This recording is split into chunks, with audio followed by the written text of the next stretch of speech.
Gone for Good is an eco-friendly junk hauling company that makes every effort to keep what we can out of the landfill by either recycling it or repurposing it and getting it onto local nonprofits. So we also support period kits for the homeless. So that's a local nonprofit that'll take a drawstring bag like this. They'll fill it with 45 tampons, 20 pads, 20 liners, 2 pair of underwear, and then 15 of the little disposable aspirins.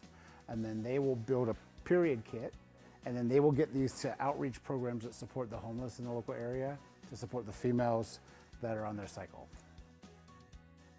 Another thing we do at Gone for Good is we work really hard to keep box springs and mattresses out of the landfill. Once a month we get a pickup from a place called Springback Recycling, and they do mattress box spring recycling, and all of their employees are formerly incarcerated males who are getting back on their feet.